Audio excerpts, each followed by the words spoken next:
வணக்கம். இந்த நாளில் சின்ன சின்ன வெளிச்சங்களில் இன்னொரு புதிய தகவலை தெரிந்து கொள்வோம். வெற்றியடைய வேண்டும் என்பது நம் எல்லோருடைய ஆசை. அதுதான் நம்முடைய வாழ்வின் இலக்காக இருக்க வேண்டும், தவறில்லை. சில நேரங்களில் தோல்வி வரும். அப்படி தோல்வி வருகிற பொழுது அந்த தோல்வியை தாங்கிக் கொள்ளுகிற மனப்பக்குவம், அல்லது அந்த தோல்வியை ஏற்றுக்கொள்ளுகிற ஒரு கண்ணியம், அடுத்து அந்த தோல்வி எதனால் வந்தது என்று ஆய்வு செய்து அதிலிருந்து மீண்டு வருகிற அறிவு, இது மூன்றும் மனிதனுக்கு தேவை.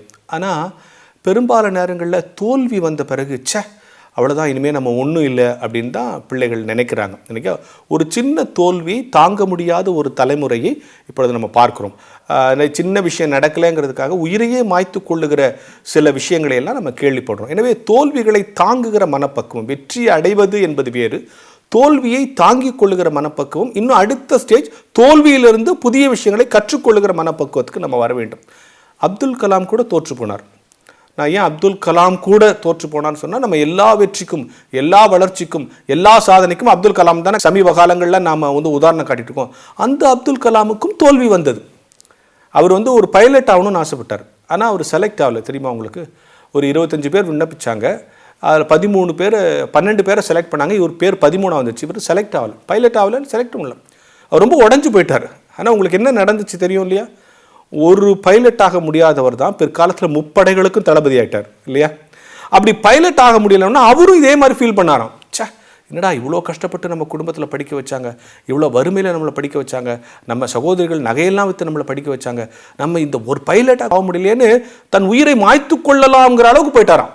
இதை அக்னி சிறகுகளில் அவர் எழுதுகிறார். இதை எழுதும்போது அவர் பிரசிடென்ட் இல்லை, நல்லா கவனிங்க. அவர் எழுதும்போது சரி அப்படியே நம்ம அந்த இமயமலையிலேருந்து கூச்சு கூட தற்கொலை பண்ணிக்கலாம் அப்படிங்கிற அளவுக்கு போயிட்டார். இந்த முடிவு எடுக்கிற நேரத்தில் அங்கே ஒரு ஆசிரமத்தை பார்க்குறாரு. சரி அங்கே போகலாமே, அங்கே போகிறாரு. அங்கே இருக்கிற ஒருத்தர், இங்கே வா, என்ன வேணும், ஏன் முகம் வாடலாக இருக்குன்னு கேட்குறாரு. இந்த மாதிரி நான் இப்படி தோற்று போயிட்டேன்னு. அப்போ அவர் சொன்ன ஒரு வாசகம், இதில் நீ தோத்துட்டியா, இதை கடவுள் ஒன்று கொடுக்கலையா, அப்போ இதுக்கு மேலே பெருசாக ஒன்று கொடுக்கலான்னு கடவுள் நினச்சிருக்கிறார் போல இருக்குது அப்படின்னு சொன்னாராம். உண்மைதானே? பைலட்டாக கடவுள் கொடுக்கல, ஆனால் ஜனாதிபதியாக கடவுள் கொடுத்துருக்காரு.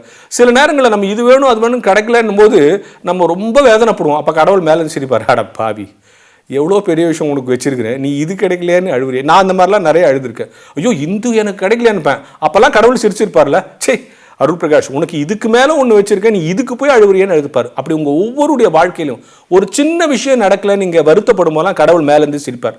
நான் எவ்வளோ பேர் சார்ந்து உனக்கு வச்சுன்னுக்கிறேன், இது கிடைக்கலன்னு நீ அழுவுறிய, பொறுமையாக இரு, விசுவாசத்தோடு இருன்னு கடவுள் சொல்கிறார். எனவே சின்ன விஷயங்கள் கிடைக்கல அப்படின்னு நீங்கள் நினைக்காதீங்க. ஒன்று கிடைக்கலன்னா அதை விட பெருசாக கடவுள் உனக்கு ஒன்று கொடுக்க போகிறாருன்னு அர்த்தம்.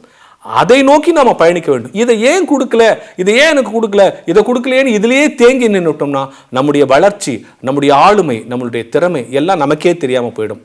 ஒன்றை நீ இழந்து விட்டாய் என்று சொன்னால் அதற்கு மேலான ஒன்றை கடவுள் உனக்கு தரப்போகிறார். நிச்சயம் நீ அதை பெறப்போகிறாய் என்கிற ஞான வெளிச்சத்தோடு இந்த நாளை தொடங்குவோம்.